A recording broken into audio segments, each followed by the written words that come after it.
جو بھی دشمن ہے میرے سلف کا جل رہا تھا جلا اعوذ باللہ من الشیطان الرجیم بسم اللہ الرحمن الرحیم اقرأ باسم ربک الذی خلق خلق الانسان من علق اقرأ وربك الأكرم الذي علم بالقلم علم الإنسان ما لم يعلم۔ ہر طرح کی تعریف حمد و ثنا اللہ رب العالمین کے لیے ہے، جس نے ہم سارے انسانوں کو اس دنیا کے اندر پیدا فرمایا اور پیدا فرمانے کے بعد ہم سب کی رشد و ہدایت کی خاطر بہت سارے انبیاء کرام کو اس دنیا کے اندر پیدا فرمایا۔ ان تمام انبیاء کرام پر درود و سلام کا نذرانہ ہو، بالخصوص ہمارے اور آپ کے پیارے نبی، آخری نبی جناب محمد رسول اللہ صلی اللہ علیہ وسلم پر۔ برادران اسلام، دینی ملی بھائیوں، آج کا موضوع خطابت ہے دینی تعلیم حاصل کرنا کیوں ضروری ہے۔ میرے بھائیوں، یہ بات حقیقت ہے کہ سماج اور معاشرہ کے سدھار اور بگاڑ میں، سماج اور معاشرے کو ترقی کرنے میں، سماج اور معاشرے کو امن و سکون بنانے میں، سماج اور معاشرے سے شرک و بدعات و خرافات کو مٹانے میں، ظلم و ستم کو ختم کرنے میں علم کا بڑا کردار ہوتا ہے۔ علم ہی کی وجہ سے سماج ترقی کرتا ہے، علم ہی کی وجہ سے سماج اور معاشرے میں امن اور سکون آتا ہے، علم ہی کی وجہ سے شرک و بدعات سے سماج اور معاشرے کو پاک کیا جا سکتا ہے، بالخصوص علم دین۔ میرے بھائیوں، علم دین سے سماج اور معاشرے سے کیسے برائیاں ختم ہوتی ہیں اور سماج اور معاشرے میں امن و سکون کیسے آتا ہے، اگر آپ اس کا اندازہ کرنا چاہتے ہیں تو قرآن پاک کے نازل ہونے سے پہلے کا زمانہ آپ دیکھیے۔ قرآن پاک کا جب نزول نہیں ہوا تھا، عرب کا ماحول کیسا تھا؟ اگر آپ مطالعہ کریں گے، عرب کے اس وقت کے ماحول کو پڑھیں گے تو معلوم ہوگا کہ قرآن کے نازل ہونے سے پہلے عرب کے اندر شاید کوئی برائی نہ ہو جو نہ پائی جاتی ہو۔ جہاں چند خوبیاں تھیں وہاں بہت زیادہ برائیاں بھی تھیں۔ قتل و غارت گیری کا بازار گرم تھا، لڑائی جھگڑے عام تھا، ایک قبیلے دوسرے قبیلے میں اگر لڑائیاں چھڑ جاتی، مہینہ سالوں بھر لڑائیاں چلتی رہتی تھی، شرک و بدعات عام تھا، ظلم و ستم عام تھا، لوٹ مار، حتیٰ کہ بچیوں کو زندہ دفن کر دینے کا رواج تھا۔ لیکن جب اللہ تبارک و تعالیٰ نے قرآن پاک کو نازل فرمایا اور قرآن کی سب سے پہلی آیت، قرآن کے سب سے پہلا لفظ اللہ تعالیٰ نے کیا نازل فرمایا؟ اللہ تبارک و تعالیٰ فرماتا ہے اقرأ باسم ربک الذی خلق خلق الانسان من علق، پڑھ اس رب کے نام سے جس نے پیدا کیا، پڑھ اس رب کے نام سے جس نے پیدا کیا، جس نے انسان کو خون کے لوتھڑے سے پیدا کیا۔ میرے بھائیوں، اس آیت کریمہ میں اللہ تعالیٰ نے سب سے پہلے کیا حکم دیا؟ قرآن کی سب سے پہلی آیت ہے، کیا کہا پڑھ۔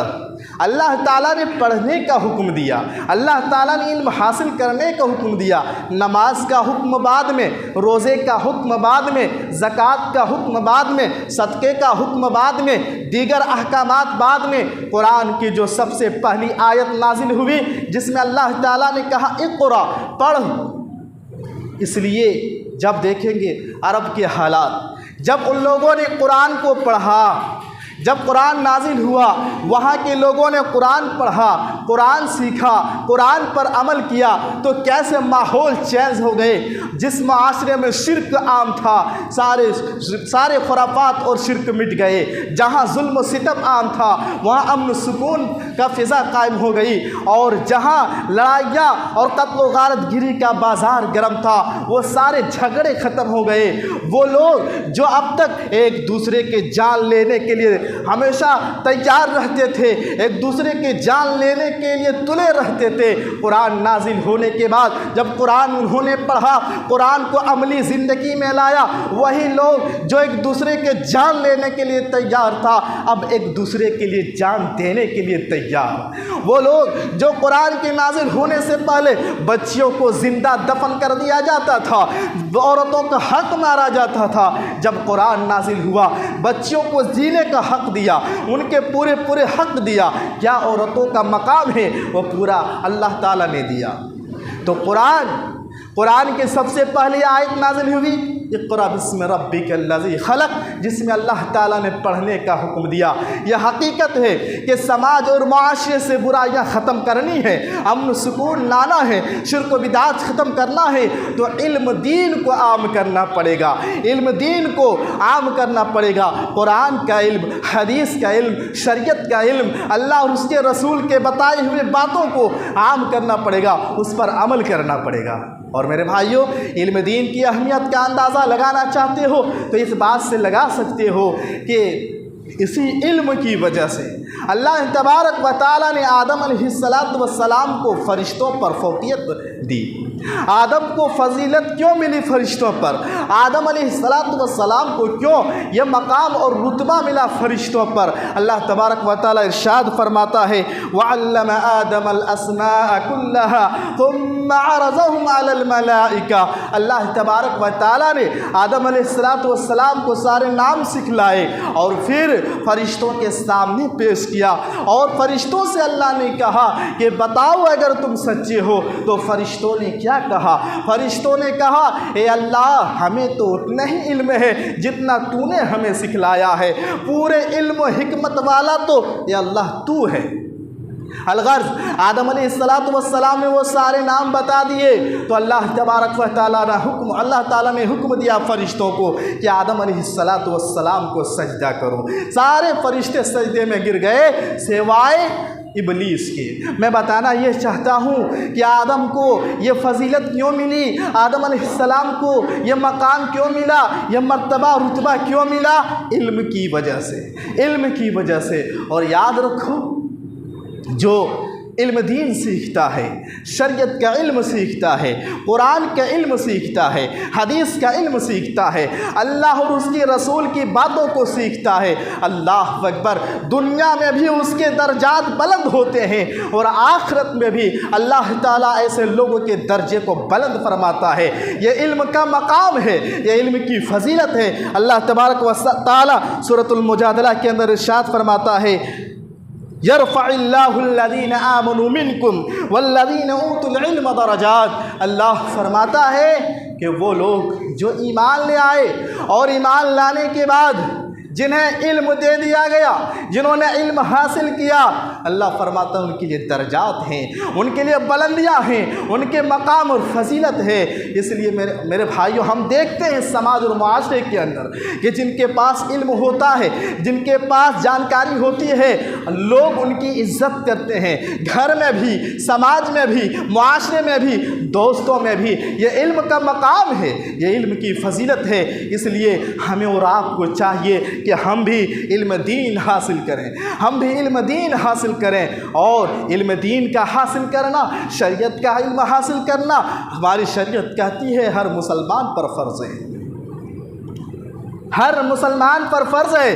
پیارے نبی صلی اللہ علیہ وسلم کی حدیث ہے، پیارے نبی فرماتے ہیں طلب العلم فریضۃ علی کل مسلم، کہ ہر مسلمان پر چاہے مرد ہو چاہے عورت ہو چاہے جوان ہو چاہے بوڑھے ہو، ہر مسلمان پر علم کا حاصل کرنا فرض ہے۔ علم سے مراد علم دین کی بنیادی باتیں، نماز کے طریقے، ایمان کیا ہے، عقیدہ کیا ہے، اللہ کو پہچان سکے، رسولوں کو پہچان سکے، جنت کو پہچان سکے، دوزخ کو پہچان سکے، یہ علم حاصل کرنا ہر مسلمان پر فرض ہے، ہر مسلمان پر فرض ہے میرے بھائیوں۔ اور یاد رکھو علم سیکھنے کی کوئی عمر نہیں ہے، علم سیکھنے کی کوئی عمر نہیں ہے۔ ہمارے یہاں ذہن بنا ہوا ہے کہ ہم علم حاصل نہیں کر سکتے، ہماری عمر تو اب گزر چکی، ہم 20 سال پار کر چکے، ہمارے 30 سال ہو چکا ہے، ہم 40 سال کے ہو چکے ہیں، ہم 50 سال کے ہو چکے ہیں، اب ہم علم حاصل نہیں کر سکتے۔ یہ غلط تصور ہے، یہ غلط سوچ ہے، یہ غلط ذہن ہے میرے بھائیوں۔ علم حاصل کرنے کی کوئی عمر نہیں ہے۔ جب اسلام آیا، جب قرآن نازل ہوا تو صحابہ کی عمریں کتنی تھی؟ کوئی صحابی 30 سال میں اسلام قبول کر رہا ہے، کوئی صحابی 40 سال میں اسلام قبول کر رہے ہیں، کوئی 50 سال میں اسلام قبول کر رہے ہیں۔ اور جب اسلام قبول کیا، نبی کے پاس آئے اور نبی کے سامنے بیٹھ کر قرآن سیکھا، قرآن کا ترجمہ سیکھا، قرآن پر عمل کیا، تو علم سیکھنے کی کوئی عمر نہیں ہے۔ یہ سوچ نکال دیجئے کہ ہم نہیں سیکھ سکتے ہیں، ہم نماز کی دعائیں یاد نہیں کر سکتے، جنازے کی دعائیں یاد نہیں کر سکتے، دیگر مسائل ہم نہیں جان سکتے، یہ تصور ذہن سے نکال دیجئے۔ علم سیکھنے کی کوئی عمر نہیں ہے۔ اور یاد رکھو علم کی شان یہ ہے کہ علم جہاں بڑوں سے حاصل کیا جاتا ہے، علم کی شان یہ بھی ہے کہ وہ علم جو ہمارے پاس نہیں ہے لیکن ہم سے چھوٹوں کے پاس ہے، تو ہمیں اس کے پاس جا کر علم حاصل کرنا چاہیے۔ ہمارے پاس وہ علم نہیں لیکن ہم سے چھوٹے ہیں، ان کے پاس وہ علم ہے، ہمیں اس کے پاس جانا چاہیے اور علم حاصل کرنا چاہیے۔ یہ سوچ نہ ہو کہ ہم تو عمر میں بڑے ہیں، ہم رتبے میں بڑے ہیں، ہم منصب میں بڑے ہیں، ہم شہرت میں بڑے ہیں، عزت میں بڑے ہیں، ہم اس کے پاس کیوں بیٹھ کر علم حاصل کریں؟ نہیں میرے بھائیوں، ہمارے سامنے مثال ہے کہ علم اگر چھوٹوں کے پاس مل رہا ہو، وہ علم جو ہمارے پاس نہیں ہے، تو ہمیں اس کے پاس جانا چاہیے اور حاصل کرنا چاہیے۔ سورۃ الکہف جنہوں نے آج تلاوت کی ہوگی، جمعہ کا دن ہے، انہوں نے پڑھا ہوگا کہ سورۃ الکہف کے اندر اللہ تعالیٰ نے موسیٰ علیہ السلام اور خضر علیہ السلام کا واقعہ بیان کیا ہے۔ موسیٰ علیہ السلام کو اللہ تعالیٰ، خضر علیہ السلام کو اللہ تعالیٰ نے خضر علیہ السلام کو ایک ایسا علم دیا تھا، خصوصی علم جو کہ موسیٰ علیہ السلام کے پاس نہیں تھا۔ موسیٰ علیہ السلام نے رخت سفر باندھا اور سفر کر کے خضر علیہ السلام کے پاس گئے اللہ کے حکم سے، اور جب خضر علیہ السلام کے پاس موسیٰ علیہ السلام پہنچے اور اس میں کیا دونوں میں گفتگو ہوئی، پوری تفصیل سورۃ الکہف کے اندر ہے۔ میرے بھائیوں، موسیٰ علیہ السلام نے سب سے پہلے تو خضر علیہ السلام سے اجازت چاہی کہ میں آپ سے اجازت چاہتا ہوں، میں آپ کی صحبت اختیار کرنا چاہتا ہوں، میں آپ کے ساتھ رہنا چاہتا ہوں تاکہ وہ علم میں حاصل کر سکوں جو اللہ تعالیٰ نے آپ کو دیا ہے۔ تو خضر علیہ السلام نے کیا کہا؟ خضر علیہ السلام نے کہا کہ تم میرے ساتھ صبر نہ کر پاؤ گے۔ موسیٰ علیہ السلام نے کہا میں وعدہ کرتا ہوں میں آپ کے ساتھ صبر کروں گا، اور آپ جو شرائط طے کرتے ہیں ان شرائط کے پابندی کروں گا۔ اس کے بعد موسیٰ علیہ السلام اور خضر علیہ السلام کے درمیان لمبی گفتگو ہوئی جو سورۃ الکہف میں اللہ تعالیٰ نے بیان فرمایا ہے۔ میں یہاں کہنا یہ چاہتا ہوں اس واقعے سے کہ دیکھیے موسیٰ علیہ السلام حضرت خضر علیہ السلام